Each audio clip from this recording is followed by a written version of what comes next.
Hey guys, I am Elizabeth, creator of The Whole Point, and today I'm going to be doing a live Q&A, just addressing all of the questions that I've gotten so far about the Beyond Ballet community. So if you have any questions, go ahead and type them in the chat and I'll answer them as we go along, and I'll start by answering the questions that I got through Instagram. Hey Nick, how are you?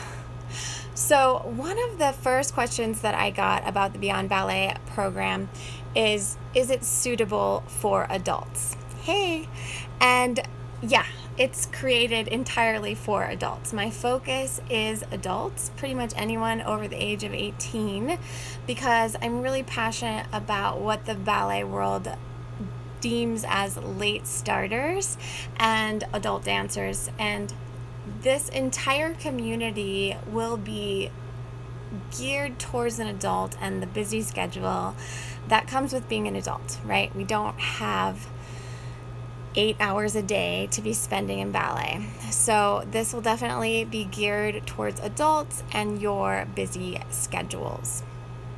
And then the next question I got is kind of along the same lines, but this person is in the UK, so they were curious about the time zones and the live events and just how all of the information will come out and how it will work if they have work or school during the day.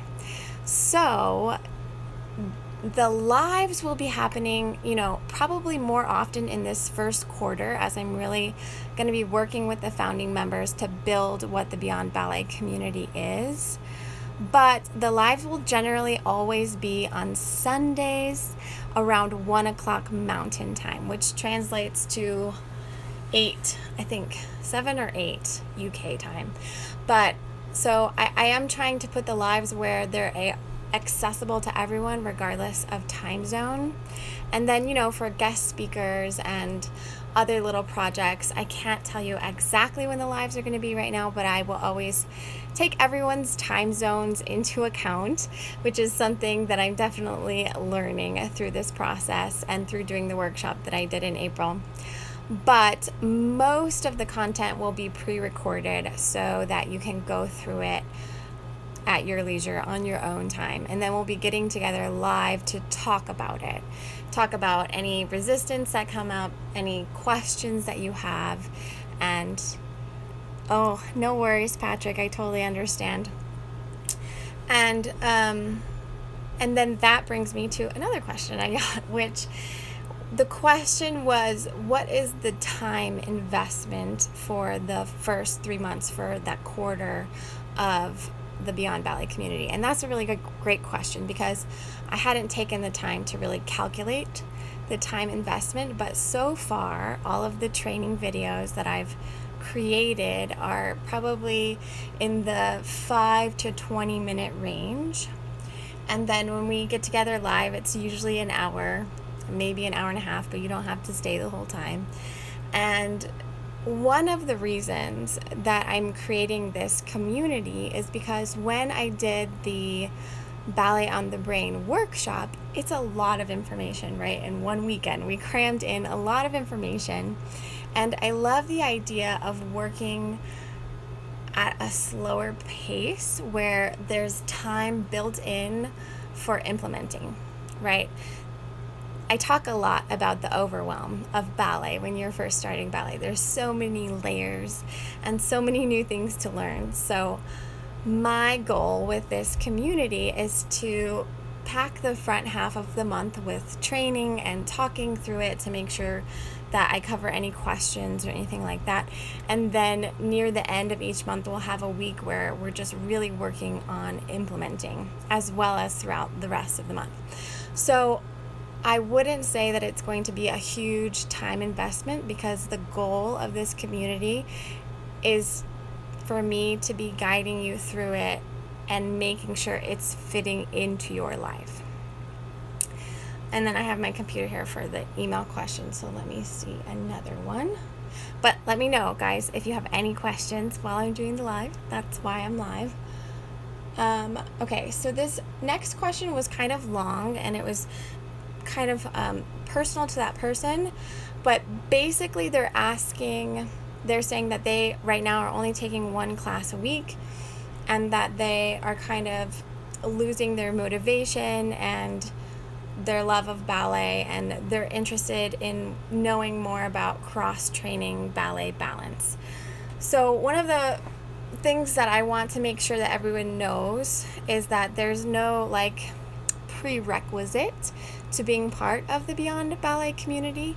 You don't have to be taking like 5 classes a week or even 3 classes a week.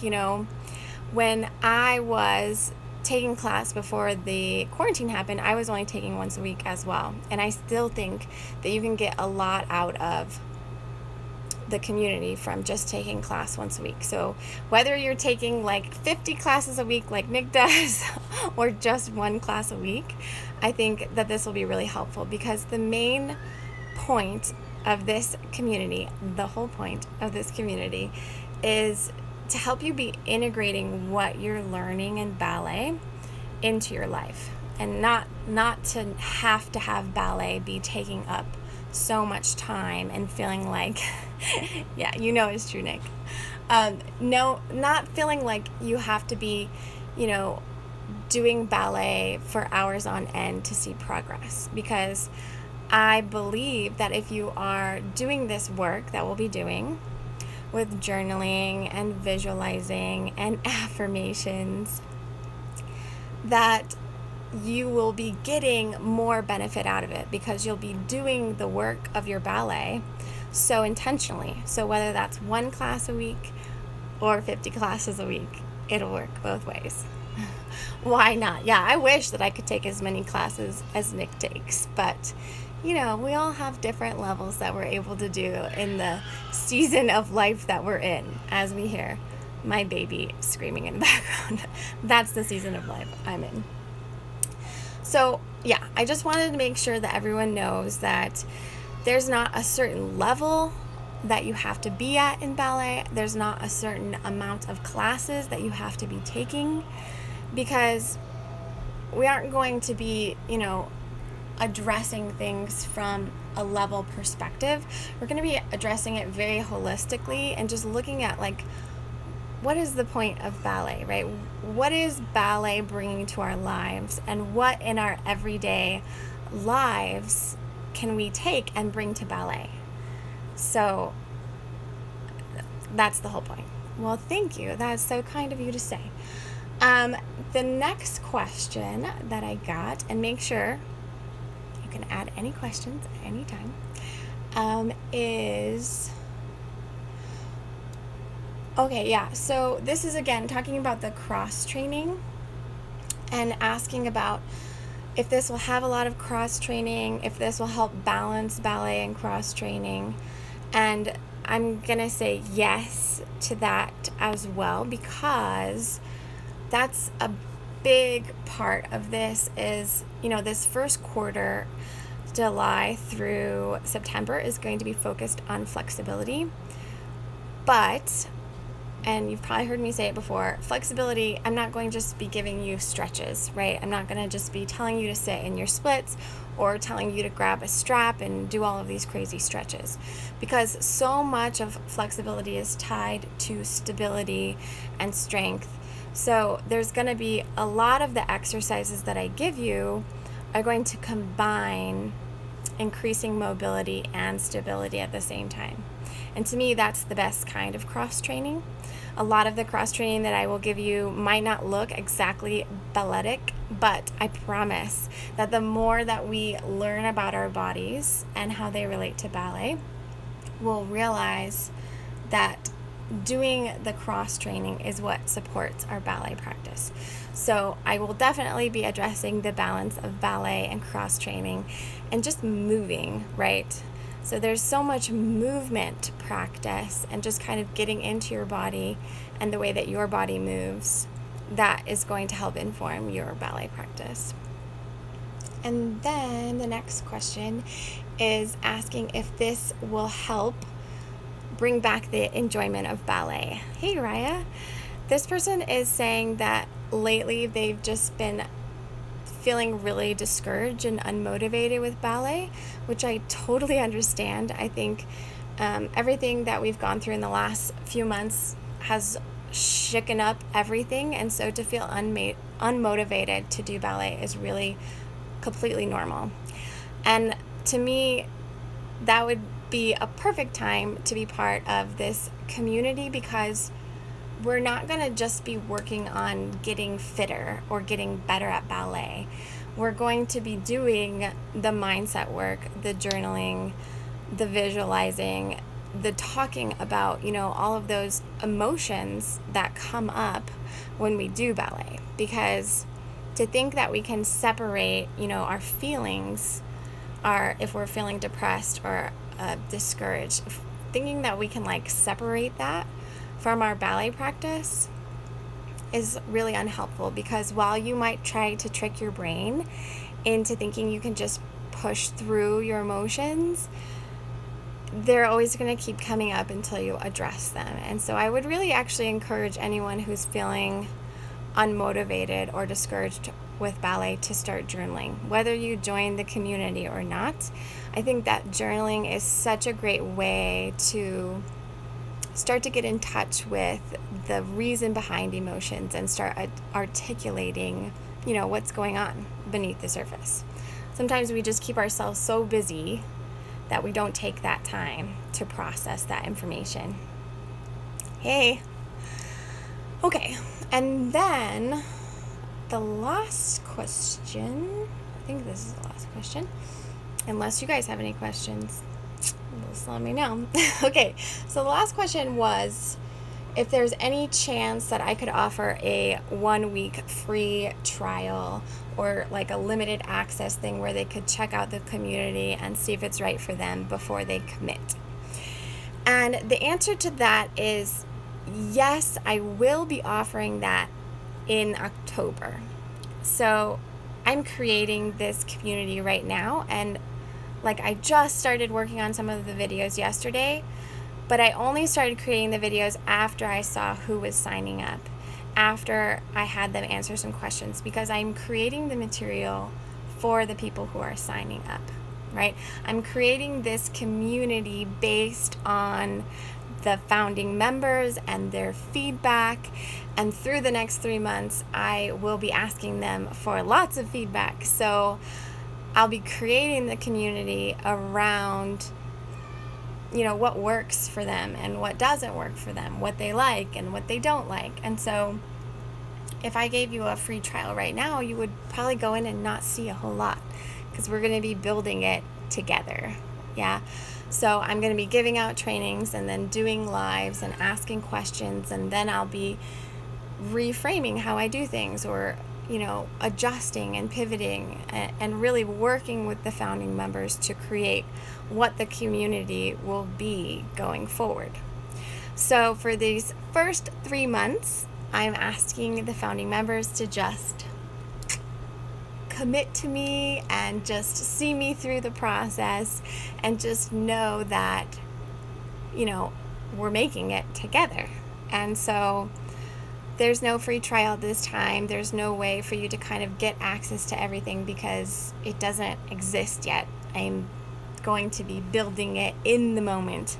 But when I relaunch it in October, I do plan on having some kind of, trial, or some way that you can just sign up for a month or something like that and not commit to the 3 months.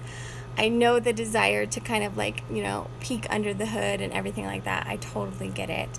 So if it's just a matter of does this resonate with you? Do you feel a pull to work with me to build this community?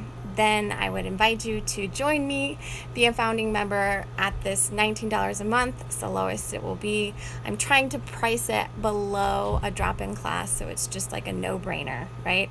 The price of 1 drop-in class a month, and I promise you, I will be in there serving and making sure that my founding members are happy because I'm planning on their feedback being the whole impetus that creates the rest of the community. Okay, great. Nick has a question. You mentioned coaching in this, and I was wondering how you would manage coaching time. What are your ideas on that? Perfect. Thank you for asking that question. So, I'm going to post either today or tomorrow. I have a little clip in my one-on-one coaching that I've been doing the last few weeks. I've started recording a section, and then I take it into my video editor and I slow it down. Yes, it is painful to watch yourself in super slow motion, but it is so helpful for learning. So I slow it down and then I draw on it with circles and arrows and check marks. And that's what I want to do. I want to have you guys send me videos, right? So you'll send me a video of doing one of the exercises that I gave you, or a stretch, or some ballet move that I gave you in a training, and you are going to send it to me, and then I'm going to take it and slow it down and do a little voiceover where I'm talking about the parts that I want to correct and the parts that I would want to maneuver, and pointing out the good parts that you did really well. And then what I would do is I'm going to present that, of course with your permission, to the community so that we can all learn from that video. So I'll be posting an example of that in the next couple of days, but that's my plan right now, since I can't be doing private lessons throughout the month. If you'll send me video, then I'll do that work and we can use it as a learning opportunity for the entire community. Hope that answers your question. Okay, now what happens after the first 3 months for the founding members? Will the price increase or remain the same? So that is the benefit of being a founding member, and that's also why I'm limiting the amount of founding members, is that for the founding members, the price will always be $19 a month for the length of their membership. So as long as you stay in the membership as a founding member, it'll stay $19 a month, no matter how many relaunches or price increases might happen over the next year or so, or however long the membership keeps going. You will always have the $19 a month price. So that's why for the founding member launch, I am limiting it to 15 people. Also because I really want to be working with those people more intimately as they help me. And right now I think I have 8 people, so I still have 7 spots left. So if you're feeling like this resonates with you, you can click the link on my bio to sign up. I'm gonna leave it open until July 4th, even though starting July 1st, the members will get access to the journal prompts for the quarter and the affirmations for the quarter, and a few training videos. We're going to be having our first kickoff live event on July 5th, Sunday, July 5th at 1 o'clock Mountain Time. So I'm going to leave it open to enroll until July 4th, unless we hit 15 members before that, then it will close. Is it a monthly payment or an annual subscription? So right now, the way that I have it is that you can either pay monthly, $19 a month, or you can pay for the quarter. Like for the 3 months, it's $57. Sorry. So you can either pay monthly or you can pay quarterly. And then after we make it through this first quarter with the feedback from the founding members, that will inform how I relaunch it in October. If I want to keep it where we have the same people for a quarter, or if I can just open it up to be monthly and you can, just go a month at a time. But for now, I'm just asking that all the founding members commit to the first 3 months, but you still have the option of paying monthly or quarterly. Is there any other questions? I'm super excited about it. I've always wanted to work more holistically with people and really bring that mindset element and that personal growth, self-exploration, self-development element to ballet, but it doesn't feel right to just put it all out on YouTube, because I want to have that feedback and I want to be able to really focus my energy in on a specific group so that we're all moving towards a similar goal and supporting each other. And when we did the Ballet on the Brain workshop, the weekly coaching calls were like one of the best parts, and everybody else said that too. I'm not the only one saying that, but I just really love being able to develop that relationship with people and hear what's going on in their life, and then help them to process that, and as it relates to their dancing as well. So I'm super excited. All right, guys, if there isn't any more questions, I will let you go. Make sure that if you have any questions that pop up later between now and July 4th, just you can DM me or email me, and I'll get back to you as soon as possible. And then, yeah, this is really, I don't want to force it on anyone who doesn't feel like it's the right thing for them. Not that I could force you to do it anyway, but I'm just asking if this resonates with you, if this seems like something you want to do. And also,